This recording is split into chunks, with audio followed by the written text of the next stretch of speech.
मैं इतना चीज़ें इसलिए बताया कि मेरा हरियाणा में, राजस्थान में, मध्य प्रदेश में, अभी मैं तमिलनाडु, उससे पहले बंगाल, तमाम जगहों का मेरे दौरा, प्रवास और संगठनात्मक कार्यों का अनुभव रहा। लेकिन मैं महाराष्ट्र के बारे में इतनी सुखद स्थिति की अनुभूति मैंने पहले नहीं देखी। और आज मैं कह सकता हूं कि वर्तमान परिस्थितियों में जो लोकसभा चुनाव हमारे 3, 4, 5 चरणों में हैं, उनके बाद जब 111वीं मन की बात माननीय प्रधानमंत्री तीसरी बार प्रधानमंत्री बनने की बात करेंगे, उससे पहले ही महाराष्ट्र में ये जो महाविकास आघाड़ी, ये जो परिवारवादी दल है, शिवसेना, उद्धव गुट, जो आरकेपी है और एनसीपी है, और जो एनसीपी के साथ साथ जो और दूसरे दल हैं जो महाविकास आघाड़ी के सदस्य हैं, ये परिवारवादी दल विलुप्ता अवस्था में होंगे, अपने अस्तित्व की लड़ाई लड़ते हुए दिखाई पड़ रहे होंगे। बीजेपी लोकसभा चुनाव लड़ रही है और इस उत्साह के साथ बन रही है कि जो हमारा एनडीए है 48 पूरी सीटों को जीते, और जो हमारा एनडीए है अगले बार चाहे वो नगर निगम का हो, चाहे नगर पालिका का हो, चाहे जिला पंचायत का हो, चाहे विधायक का चुनाव हो, कुछ समय के बाद होने वाले हैं, उनमें अद्वितीय विजय को प्राप्त करे, इस मंशा से हमारा कार्यकर्ता लगा है। और मैं कह सकता हूं कि आज जो बिखरा हुआ महाविकास आघाड़ी है, महाविकास आघाड़ी के जो घटक दल हैं, ना तो इनमें तालमेल है, ना ही इसमें समन्वय है। कांग्रेस एक रिकॉर्ड बना रही है दलों को छोड़ने वाले नेताओं का। आज ना केंद्र में नेतृत्व है और ना ही प्रदेश में नेतृत्व है। शिवसेना उद्धव गुट, उद्धव जी और उनके परिवार तक सीमित है। अब इस शिवसेना का जो हिंदुत्ववादी चेहरा था, वो आज राम विरोधी चेहरा वाली जो पार्टी थी कांग्रेस, जो राम जी के अस्तित्व को नहीं मानती थी, जो राम सेतु बंद और रामेश्वरम नहीं मानते थे, जो श्री राम जन्मभूमि मंदिर आंदोलन का विरोध करने वाले लोग थे, उनकी मित्र बनकर वो आज काम कर रही है। उनका जो जिसको बोलते हैं कि जो एक नकली हिंदुत्ववादी चेहरा था, राम प्रेमी जो चेहरा था, वो रामद्रोही चेहरों के साथ में अपने अस्तित्व को खो चुका है। श्रद्धेय बाला साहब ठाकरे जी की जो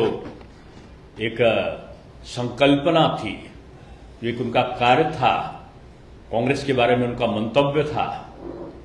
कि जिंदगी भर उनसे हमारा तालमेल नहीं हो सकता, क्योंकि उनकी नीति नीयत दोनों में खोट है। आज उद्धव जी ने जनता के साथ में धोखा किया, जीते भाजपा के साथ में, और भाजपा ने आदरणीय बाला साहब ठाकरे जी का सम्मान करते हुए उद्धव जी को न केवल संरक्षण देते हुए बल्कि एक अपनी बहुल सीटें होते हुए देने का काम किया, और उनके साथ एब्सोल्यूट मेजॉरिटी जनता ने दी। और उन्होंने अवसरवादी और परिवारवादी दलों के साथ, जो राम का विरोध करने वाले लोग हैं, जो अंबेडकर का विरोध करने वाले लोग थे, उनके साथ उन्होंने सरकार बनाकर एक प्रकार से जनता के साथ में धोखा किया। आज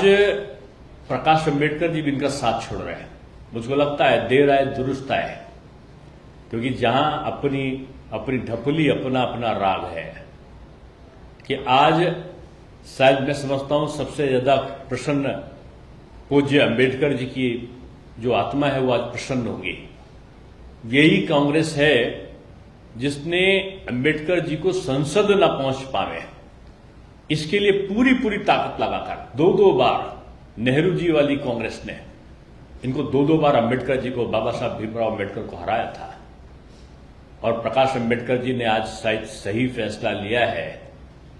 कि अंबेडकर का विरोध करने वालों के साथ में अंबेडकर जी के बेटे तो नहीं रह सकते, और अंबेडकर जी को मानने वाले भी नहीं रह सकते। आज वंचित, दलित, पिछड़ा, आज समाज का हर वर्ग कांग्रेस की नीतियों को पहचान चुका है और मैं समझता हूं पतझड़ आने वाला है। जैसे अभी गर्मी के शुरुआत में ही अभी होली के बाद पतझड़ शुरू हो जाता है, पेड़ के पत्ते गिरने लगते हैं और एक पेड़ सूखा हो जाता है। वैसे ही ये राकापा जो एनसीपी है, एनसीपी में आदरणीय पवार साहब, ये बात अलग है कि एक सम्मानित नेता है, लेकिन निश्चित रूप में अपने खराब स्वास्थ्य और अपने खराब विचारों के चलते, मैं विचार खराब इसलिए कह रहा हूं कि जीवन के उस पड़ाव पर जो एक संन्यास प्रस्थ अवस्था है जिसको कह सकते हैं, उस पर वो उन्होंने अपनी परिवारवादी सोच को नहीं बदला और राष्ट्रवादी सोच के खिलाफ उन्होंने एक अवसरवादी गठजोड़ करा। और मैं समझता हूं कि आज जहां शिवसेना का, उद्धव का हिंदुत्व का जो छलावा था, हिंदुत्व का चेहरा था, वो छलावा मात्र साबित हुआ और अब तो एक स्पष्ट हो गया कि उन्होंने अपना चोला भी उतार दिया है। और चोला इसलिए मैं कह रहा हूं कि अब तो हनुमान जयंती आने वाली है, रामनवमी आने वाली है। ये वही उद्धव जी की सरकार थी जब हनुमान चालीसा का पाठ करने पर लोगों के ऊपर मुकदमे लग गए थे। अमरावती के सांसद को तो गिरफ्तार भी कर दिया गया था। ये वही लोग हैं जो श्री राम जन्मभूमि का जब शिलान्यास